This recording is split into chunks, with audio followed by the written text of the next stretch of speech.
Firstly, I wanted to mention as I begin that Kelly recently received promotion. So on this slide, when we created it, she was HSC advisor, but she's HSC manager now, and I know that she's too humble to probably mention that when she comes up, but I will mention that because she's been doing terrific things since she joined the port, firstly on the safety side, and then more recently she's been shifting towards the environmental side, which is becoming a huge priority, of course, for us. So just today, some of the things that I would have mentioned on this slide were mentioned in the beginning when Vicki introduced the presentation. But our port is definitely engaged in multiple sectors. So we are a bulk port primarily because of the volume of private facility oil and petroleum products that move through the port. And potash would be the second large bulk producer here that moves at the Barrack Point Potash Terminal. But other than that, our sectors include container cargo, which is in a huge growth mode at the moment in relation to the West Side project, which is depicted in this picture from summer of 2020 before we had the pier constructed across those two slips. And I know Kelly's going to talk a bit about some of our environmental aspects related to this project as well. So I won't speak too much about it here, but I'll move forward. One of the things that we're conscious of at the port, just I can transition the slide. There. One of the things that we're conscious of at the port is that our community surrounds our port, and we are very respectful, or try to be at the most as we can be respectful of the fact that we are neighbor to not only businesses but many residences and priority neighborhoods, some recreational aspects of our community like Harbor Passage, and tourism related facilities, hotels and other attractions. So we do know that our operations are very close to a lot of these things, and we try to be mindful when we make decisions about what we're going to do at facilities when we approach projects.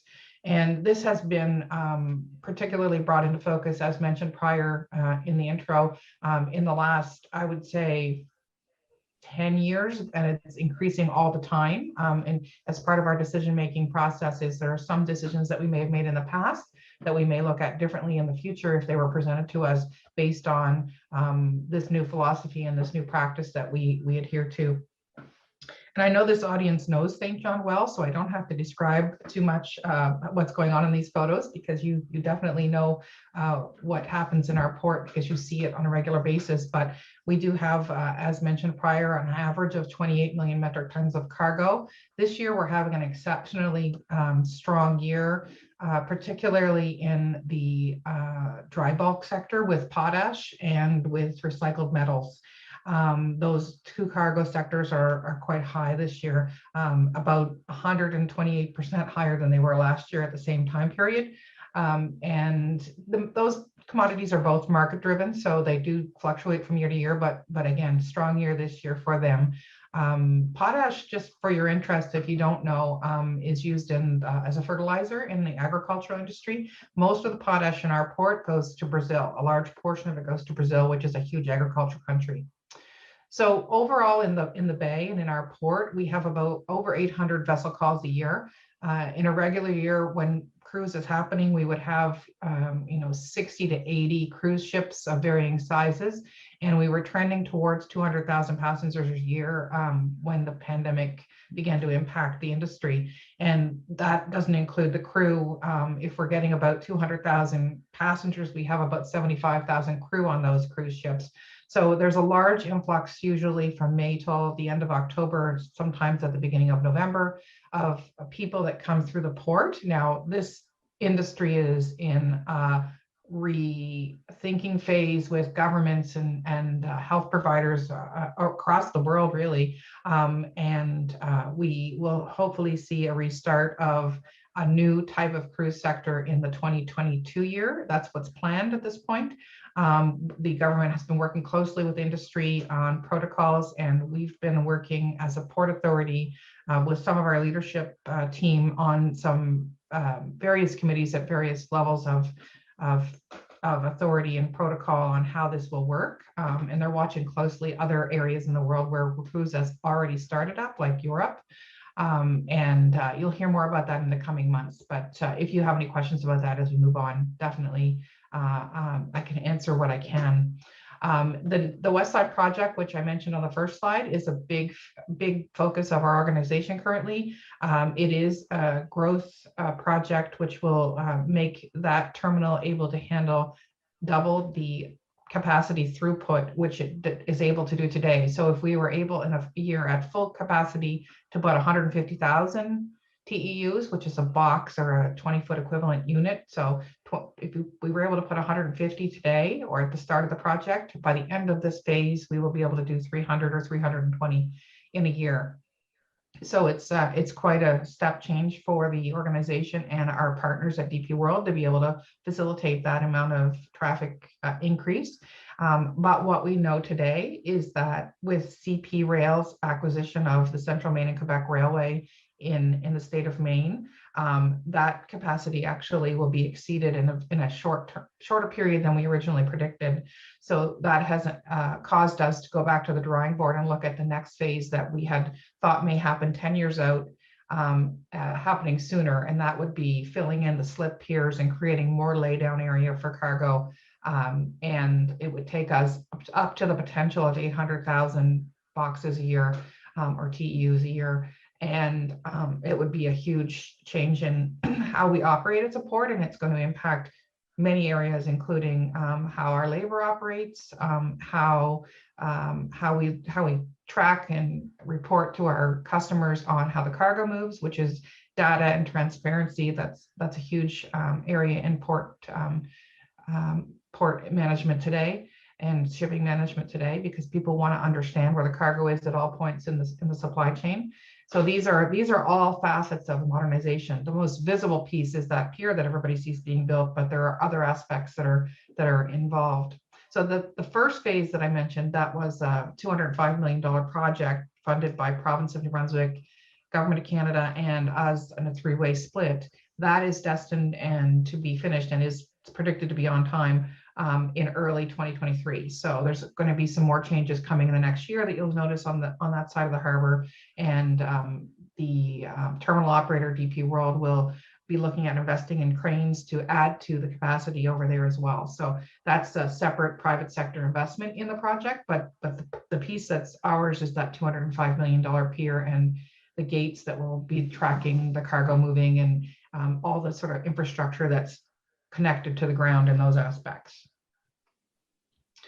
So just to switch gears a little bit to kind of our path to where we've come today, and it is a continuously improving mindset, so it's changed and evolved over time. We started down this path of community engagement back in 2010 first thing we did was rebranded, began to connect with our community, our business community, and our priority neighborhoods in particular. We spent a lot of focus in our social impact side on supporting causes that were seeking to help end some of the aspects of generational poverty. So, offering assistance to organizations that are helping educate students, as well as providing those basic need things that children need to learn better and to live better. So that was our first focus. We've since branched that out and include some other pillars within our community investment portfolio that include, health in the community, environment, cultural, social aspects like the Imperial Theater, St. John Arts Center. We recently had, actually still on right now, an opening at the St. John Arts Center where we have sponsored an artist in residence, and it's a program we're going to do every other year. So next year we'll select the next one. But currently Sarah Sackville, who is an artist that's based in Sussex, has an exhibit in the Port St. John Gallery that was created as a part of that residency, and it's featuring the port in many different aspects over seasons. And her pieces actually are interesting because they really focus on the connection point between the industrial port and the community, and a lot of them. So it's might be an interest to this group to actually go and check that out. It's there till October 29th. And that's in the gallery that was formerly called the Fresdy Gallery. We did a naming of that started in 2020 for a 6-year period. So it's the Port St. John Gallery now. And then sort of parallel to a lot of these activities that we began to implement back in 2010 in the community, we also began to focus on the environmental aspects beyond what we have to do for compliance to try to start a path towards improving them. And that started with adjoining Green Marine. And actually, it was earlier than 2013. I think Kelly will correct me. I think it was 2010 or 11. But we started with that program here at this port as the first Atlantic Canadian port to join on.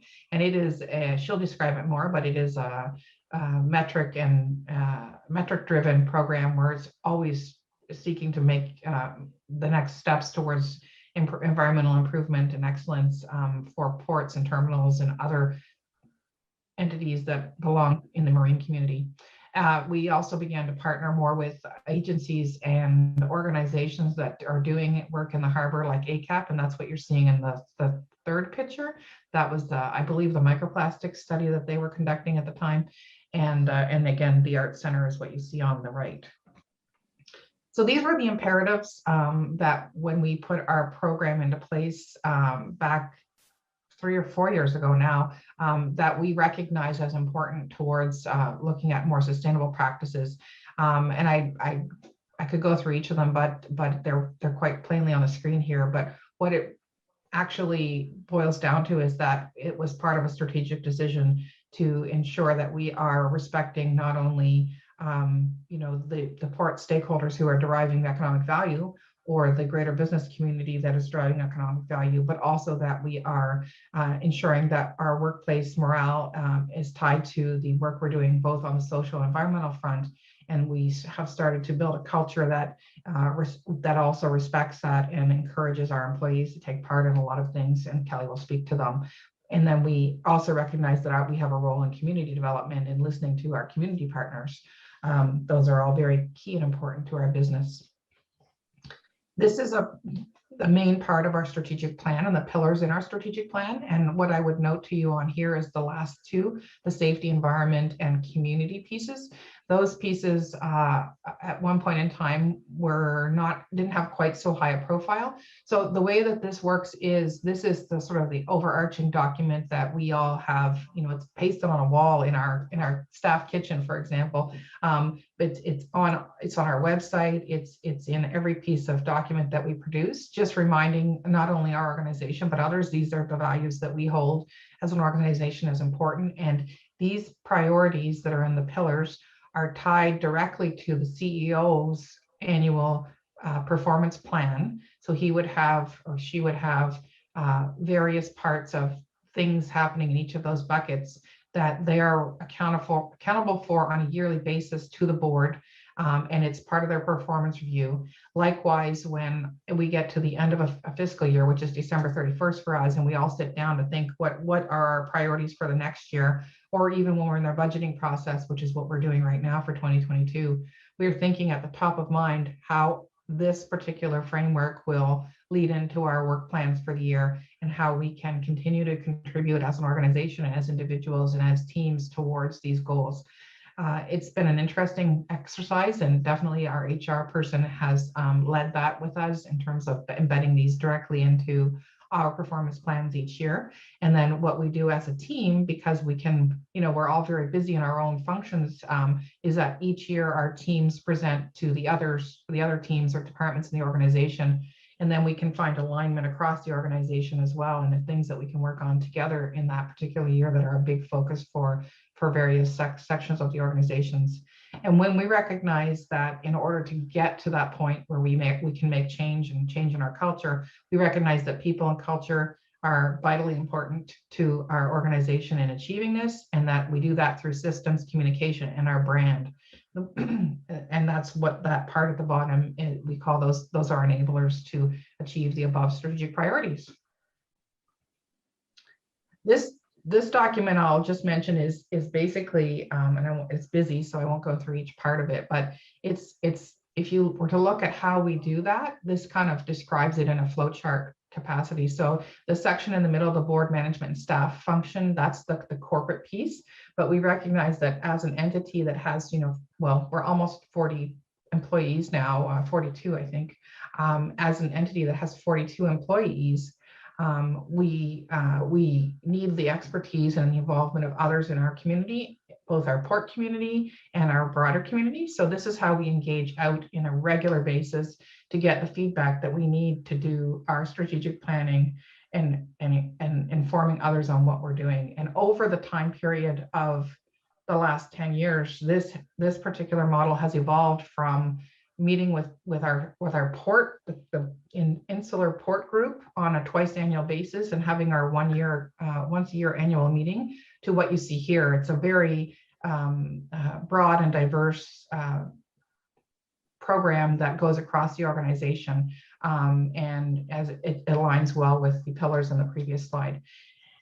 Finally, on my front, I think this is my last slide. I would say that a couple of years ago, when we looked at what we had been doing on the community engagement front, we wanted to improve it even more. So we chose to align our community engagement, our community activity with the ISO 26000 guidance on social responsibility. And this enabled us to look at those little tweaks that we could make to make it even better. And we've been doing that over the last year. And part of the reason we chose this particular program to benchmark against was that we knew that Kelly in her area was doing a couple of ISOs that she's going to talk about. And we thought that it would be the best to sort of keep it all in the same bucket. So as we evolve, we actually are changing up even more on this front. The department that I lead is now called Marketing Communications. And I personally have a designation in CSR, but my department is going to be morphing over the next few months to become engagement and sustainability, because we're bringing sustainability up to a higher level, and we're going to have it the work of the organization be looked through that lens even more closely than it is now. So that's something that's evolving, and we're constantly improving. I think this is actually my last slide. One other thing I'd mention, and I really appreciate at the start the Indigenous land acknowledgement that was made. We at the Port St. John hold this very strongly as a very important part of our not only our community, what we would call our community bucket, but also the government bucket, because it is a government relationship as well. We have been identifying over the last while ways that we can engage better and more with more tangible outcomes with our Indigenous partners in this region. And to that end, we had developed the relationship on the West Side Modernization Project because we have to there, but we knew when we did that we wanted it to be a relationship that existed outside of project-based discussion. So we've been talking with both the Williston and the Mi'kmaq about ways that we can include content in our educational outreach programming that speaks to the port and the waterways and the land around the port beyond 1604, which is where it usually starts for speaking, so that we can have that embedded within our story that's told not only educationally, but also our story that we tell publicly when we speak to others about our port. And then we are also looking at a few other things, like there's a piece of art at the Aquatic Center that a concerned community member brought to our attention this summer and brought to the city's attention, that talks about the history of the port in a way. It's more of a technological history of the port than it is a people history, but it doesn't include anything Indigenous. So we're gonna work towards that, and there's no timeline decided on how that's going to work, because it's now in the hands of the entities that I mentioned prior, that they're going to come back to us with some ideas. And then we are also looking at a port interpretive center to be built in the next few years as part of another structure that we're building for operational needs. And we'd like to also include that Indigenous content there. And we're looking at other ways. They're very interested in being part of that opportunity to educate others through all of the tourism peoples that we bring during a regular time tourism season around the cruise terminal. So we're looking at that as well. Finally, and it's this week, we're doing what's called IRAM module, Indigenous Reconciliation Awareness, with our corporate team. And we're very much looking forward to this. It's a day and a half. It's a program that's produced by the Joint Economic Development Initiative, which acronym is JEDI. For any Star Wars fans, it's an interesting acronym. So that's going to happen this week for about 18 members across our team. And then we plan to build that out in the future to the others, which is we can't take it all at once, but it will bring more awareness in the organization of why these issues are important for us as a corporate team, and help others understand, how that fits with what we're trying to achieve on the community and government relations front as well. So I'm going to turn it over to Kelly now, and I'm going to try and figure out how to do that with the. Thank you for that. So yes, I'm Kelly. I'll talk about a few of the specific environmental initiatives that we've been working on and that we're working towards. So I guess one of the important things Paula had mentioned about the West Side Modernization project that's going on. When we're thinking about our activities and the work that we do, it's always very important that we reflect on the impacts that we make to the environment through those activities. So of course, there's, everything that any of us do, there is an impact.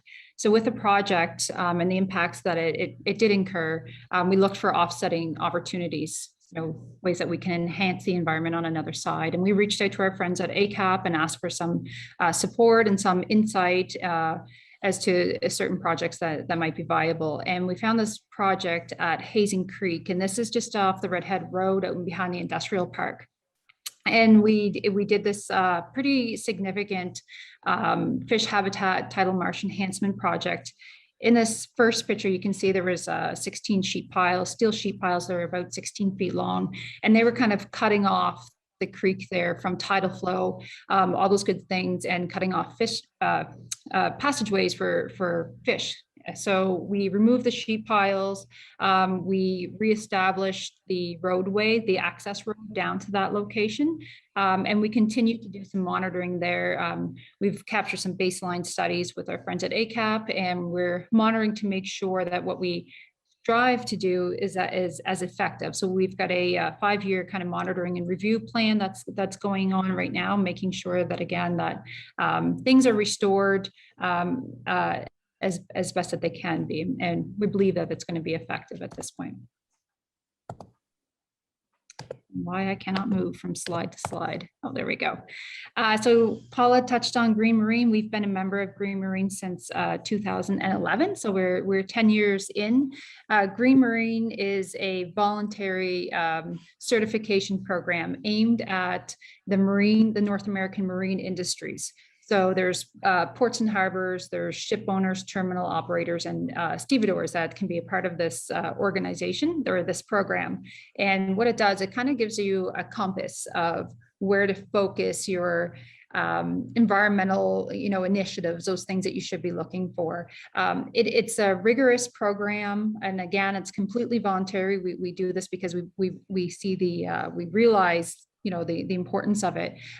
So it's metrics based. So every year we do an audit of everything that we're doing, and we kind of make some targets and objectives and goals of where we want to enhance. And it's based out of a metric of 5. You can see if you're scoring a 1 that you're kind of monitoring and following the regulations, and if you're reaching a 5, you're considered you're right up there in the excellent category. To be in this program, you have to continuously improve. So you can't stay stagnant at a 1. And in indicators for long, you have to every year show year-over-year improvement. So it's again, it's definitely a rigorous program, and we're quite pleased of our participation in the program and with the improvement that we continue to do. So just a little bit more on that Green Marine. As I said, it is a great compass for us that helps guide us. These are the performance indicators that we strive for. And if you're looking at the top, that little trophy icon, it's all about environmental leadership. And when I'm going around the clock, there's community impacts, waste management, spill prevention, greenhouse gas, and underwater noise. So that's some of the kind of indicators, and each indicator, there are very specific and detailed criteria that we have to keep striving to at least meet or go above. Waste management, that again, part of our Green Marine initiatives, and something that we felt heavily invested in. In 2018, we took a very hard and close look at our internal waste management processes. And we realized quickly that we're not clearly not doing enough for waste management. We did a baseline study and we found that, about 1% of the waste that we were generating was being diverted from the landfill. So that other 99% of waste was going directly to the landfill. So we did a really big overhaul on our strategies. We implemented some very tangible methods to reduce our waste to landfill. And before the year was over, we hit an average of about 65% of our waste diverted from the landfill. So we're really happy with that. In fact, that year we jumped in our performance indicators of Green Marine from a 1 to a 5, and we've maintained that 5. And so we're incredibly happy about that. So rope recycling, this was a really interesting project that we've been part of for a while now, for just over a year, I guess. So kind of through those waste management strategies that we put in place, one of the things when we put those waste management in is we said, if you're getting ready to, something's end of life, you're getting ready to discard something, to really, we encourage our staff to really think about where this is going. What's the best place for this? Is it going to waste? Can it be reused? Can it be recycled? What can we do with this? Repurpose, etc.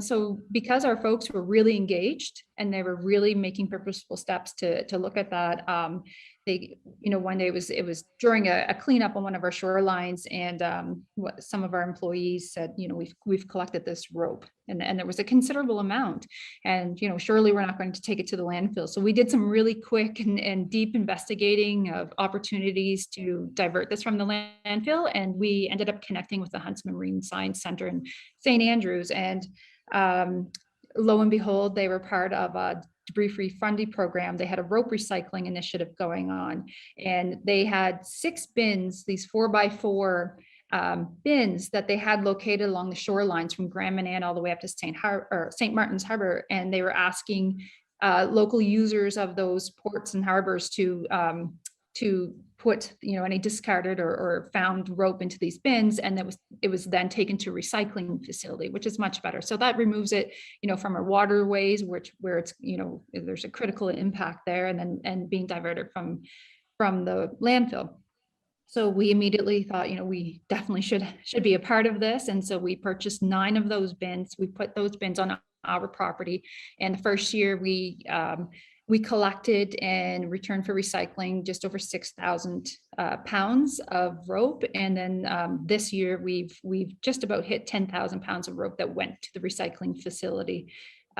This initiative was recognized by the International Association of Ports and Harbors, and we were a finalist in the 2021 Community World Port Sustainability Day, and we were recognized for community outreach and Port City Dialogues. We were finalists, and we were pretty pleased with that. I should mention on this rope recycling is just recently the facility that we partnered with that was actually receiving the rope and then going through the recycling purposes changed ownerships. So we're kind of at a standstill right now with our rope. We've got a lot collected here, just ready to go, and our hearts are patiently waiting for the new owners to kind of move through their new processes and decide how best to support this initiative again. Paula mentioned how we aspire to support those local environmental stewards. I can tell you that when I first came to the port, it was just over 3 years ago, I was incredibly happy to finally realize all these great initiatives that are happening, these environmental initiatives that are happening within our community and within our waterways. There's just so many. It's really great to understand. So we seek to support those initiatives in the best ways possible, and we're constantly doing that. We're engaging with those local environmental stewards, and we're looking for ways that we can support them. In this picture on the left, this is Eastern Charlotte Waterways, and they're on one of our vessels that's captained by one of our staff, and they're taking out their underwater noise monitors through. In that picture, they're collecting for marine mammal noise. They are now collecting for shipping noise. This one is our friends at ACAP. We love to support them as well. And here they're doing some more microplastics testing. So again, this is from our vessel. It's captained by one of our skilled staff. And yeah, they're just a couple of the folks that we really strive to engage with and support. They're really important initiatives. So I think that Paula touched on some ISO things. We're always looking for making sure we're doing what's best. And we think about that when we're managing our environmental initiatives and our own environmental management system, which kind of outlines all the policies and procedures of how we're going to conduct our activities specifically.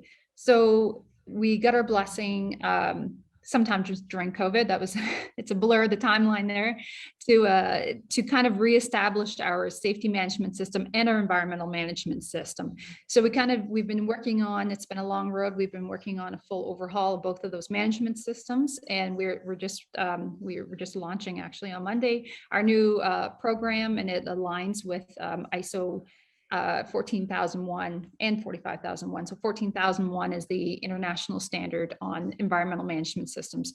So when you're thinking about ISO, it's kind of setting the bar at the highest that it can be. So ISO considers, globally, whether American standards, Canadian standards, European standards, and it kind of gets everything together and publishes the kind of overall, this is the globally recognized industry best, kind of directives that it can be. So that's where we're setting our bar for our management system. So we'll be moving through this. And this is, again, another voluntary, we didn't have to do this. It's just, it's in, I think, our best interest and the best interests of our stakeholders as well. It's a process that will be like Green Marine. It'll have an external verification process. So we'll be auditing our systems and our activities on a continuous basis. And every third year we'll have an intensive external verification and external audit that helps make sure we're there. So just quickly on this, this means that our environmental management system will align with the PDCA model. That's the Plan, Do, Check, Act model. So every activity that we're doing, we're planning it with we're planning it to make sure that we've reduced the risks, that we've identified the risks and reduce them as low as possible to the environment, that we're performing them with as minimal impact as possible, and that we're continuously monitoring what we're doing to make sure that it's actually effective, and that we're reacting appropriately when we figure there's improvements that can be made, or there was residual risk that we maybe didn't identify. And there, and I think I've gone through that pretty quickly, and I'll turn this back over to Paula.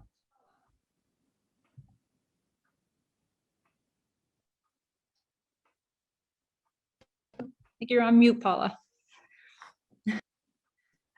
Kelly really focused a lot on the fact that this is not a sit still, it's a continuous, like there's always something next coming down that we have to think about and work towards. And I thought that it would be good here to just add in some of the things that are sort of on the horizon. Kelly's done a great job introducing the safety culture and getting people on board with that over the last number of years. Now she's leading this push towards these 2 ISOs that we're going to pursue, and very near to, I think, completing for this year of work on that. And now what comes next for us? So one of the things that the organization knows is important and is working towards is developing a decarbonization plan for our operational part of our organization, and also continuing to embed those sustainable practices through the ability to, as Kelly mentioned, plan, do, check, everything that we're doing. And then we're looking at introducing a Port St. John Community Liaison Committee, potentially in the 2022 year, looking more probable that will be the next year. And then we've got cruise, and I mentioned before that that'll be a huge shift for us to introduce cruise back into our city and our region, given concerns that our population likely has over COVID and travel, and it's going to be only done in a safe manner and only when it's right to do so. But because that's going to be a huge effort, we have to think about it and plan for it far in advance. And then finally, with this shift in the departmental focus that I mentioned earlier, we're going to build a 5-year sustainability plan that will include some of those loftier objectives that we have in a way that can be managed and brought in incrementally through the organization. So that's our final slide, I believe. I think, Kelly, you still have the slides. Yeah, sounds good. That was our final slide.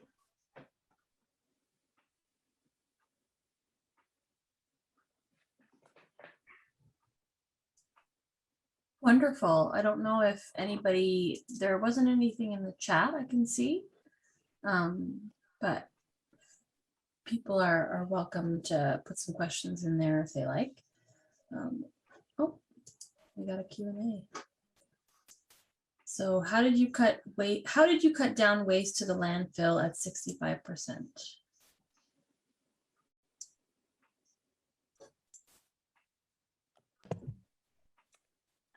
You know, coming from a measure of 1%, it was quite easy. Just to be honest, we had lots of room to go there. So the bar was pretty low when we started. It was really just kind of, like I said, we did a baseline study, just looked at what types of waste, like we literally viewed our garbage, our waste, looked at it, what types of waste were being generated and from what activities first. And then we looked for those things, you know, was there anything that was unnecessary? We put a clause in our environmental policy about procurement that we will, you know, before we purchase things, that we will kind of consider the end of life and help that to guide our purchases. And then we also, we look for better ways to manage that waste through recycling initiatives was a big one. So we kind of did an overhaul of literally the receptacles, and we hired new contractors for recycling. So we've got composting going on, cardboard, paper, all those tangible things. And yeah, we went right from there and started from ground zero up. And it was a pretty, you know, with a little bit of investment, it was a pretty easy thing to get folks doing. And we encourage that in our public spaces too, the ones we lease out, or the cruise terminals as well, Kelly, right, for the broader population and our cruise guests to make use of that system. Exactly. Yeah. If you were to lease our venue spaces, you're going to notice that right away, and you'll be expected to take part in those initiatives. Okay, I have another question here from Chuck Perry. He's asking if you could please explain again the designation ISO and the numbers. Certainly. So yes, thank you. I went through that slide pretty quickly. So ISO is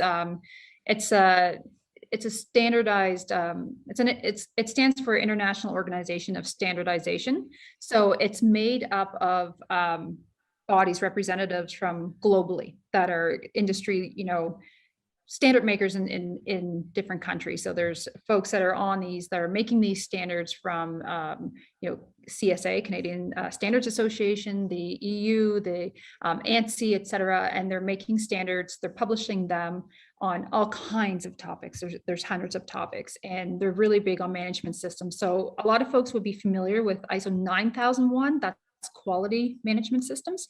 It's very much similar to that. So these two standards that we are applying for, we'll be applying for in the next few months, is ISO 14001, and that's the standard for making your environmental management system live up to a pretty high benchmark. It needs to align with that standard, and in aligning with that standard means that you're, again, the PDCA, and that every year you're setting objectives and you're hitting metrics for continuous improvement, and it makes sure that everything is funneling straight up as high as the CEO level for reviews, et cetera. And 45,001 that I mentioned, that's our safety management systems, or occupational health and safety. So we've integrated both of our management systems into one and made sure that they aligned with, again, the highest benchmark that there is possible, which is the ISO standards.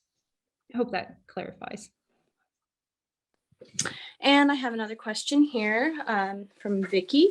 For Kelly, at one point you mentioned reviewing and adjusting your procurement processes, looking to implement a process to evaluating goods and services for environmental and health performance prior to acquisition.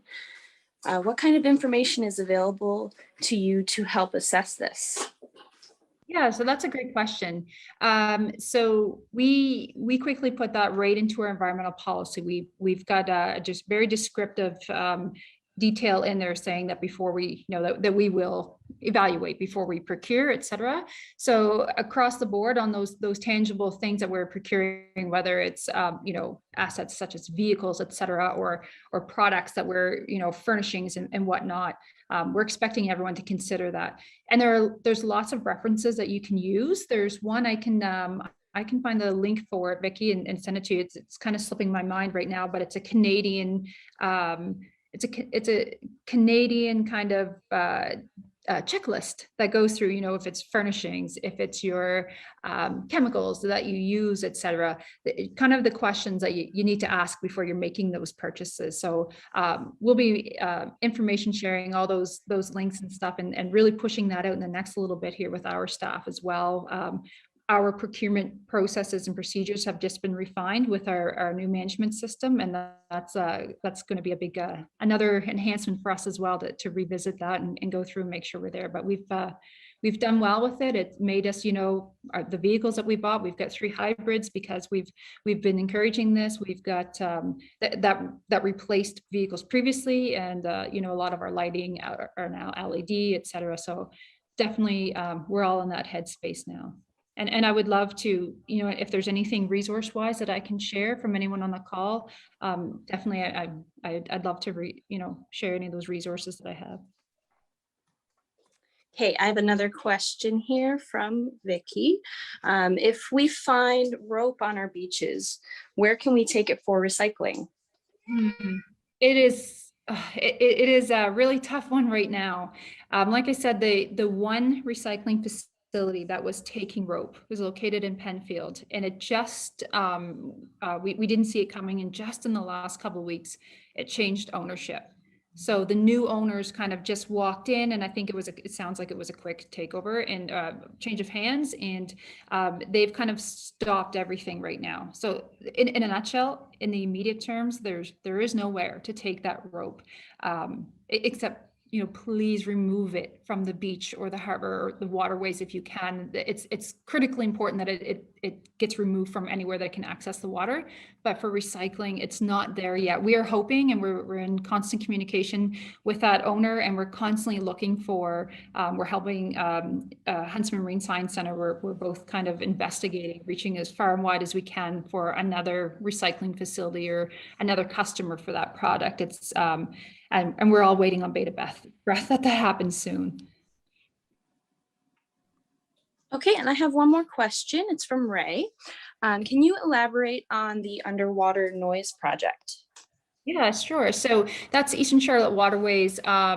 They've done a few different projects. The one that they're working on right now, it's part of the Ocean Protections Plan that was rolled out, and it's about capturing baseline studies and stuff. And so this one was kind of also initiative to Transport Canada, and they're looking for capturing right now just the data, just what the different ships, that are coming through the shipping lanes and whatnot. What's the sound? So right now it's just baseline studies, and they're looking for specifically the types of ships, the specific ships, and capturing the sound levels.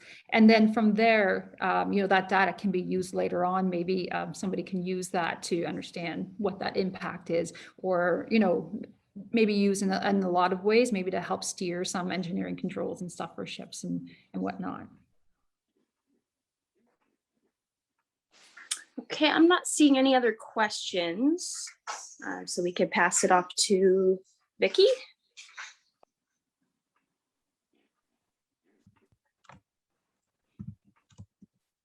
All right, thank you very much, Julie, for handling the questions. I actually do have one more quick question for Paula. We know that you mentioned an increase in dry goods such as potash and metal for recycling, and a current decrease in the cruise ships. I understand in the past that the bad hurricane seasons caused an increase in demand from the cruise ships because they came in and discovered a great place to stop. I was just wondering if, with the disruption of the supply chain due to COVID, are you anticipating the possibility that new types of cargo or cargo from different destinations may use our port during this disruption, causing an ongoing change in business? And if so, will that cause any significant changes in your planning for dealing with potential new hazardous materials or invasive species? Great question.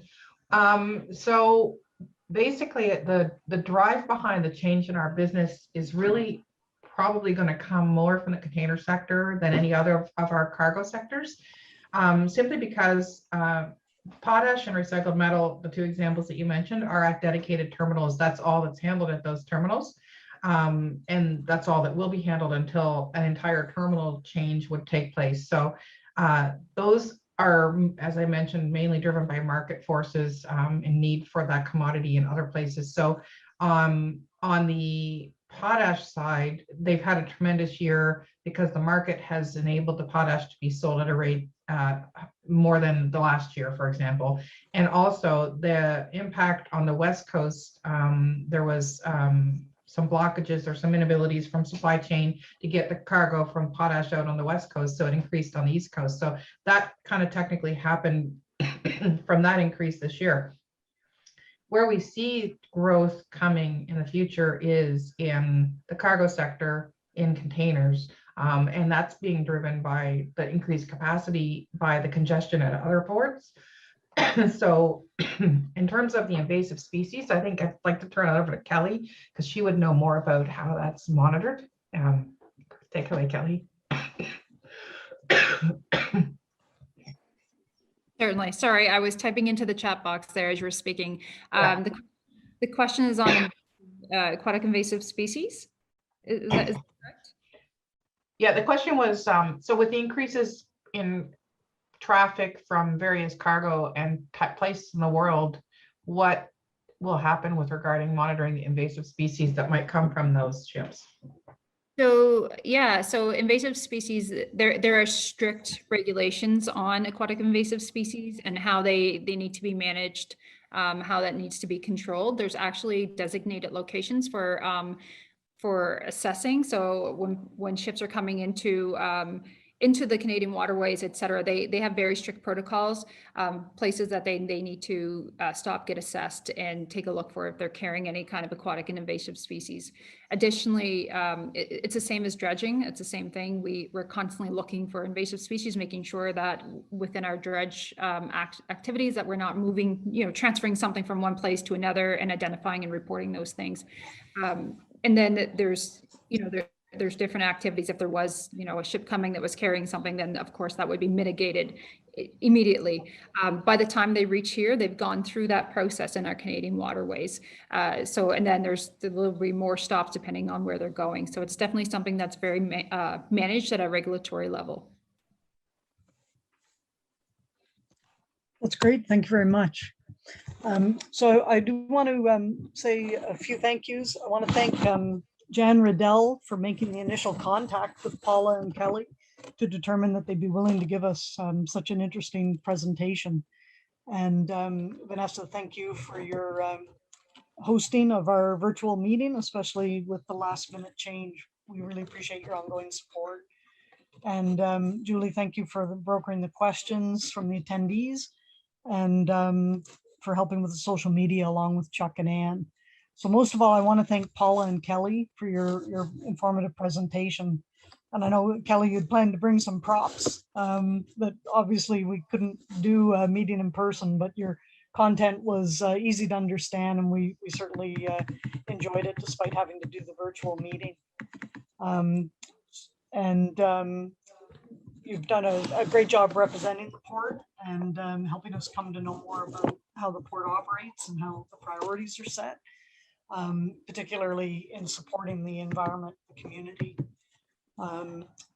So I enjoyed learning about the Hazen Creek work with ACAP.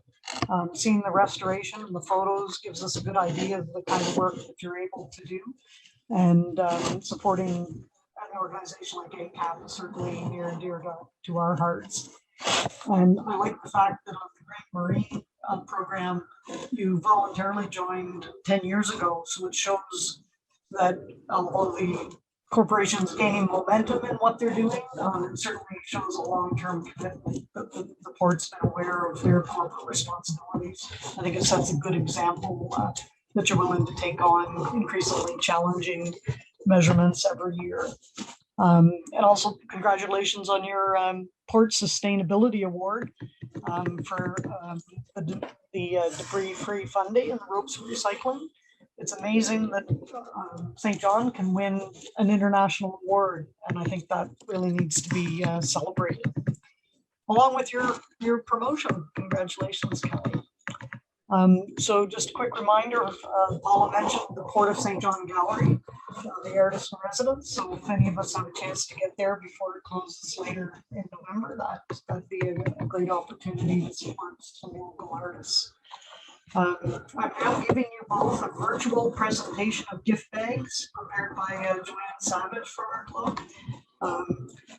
We normally give our presenters a small token to say thank you for your time, so we'll make sure those get to you. And thank you everyone for attending this meeting.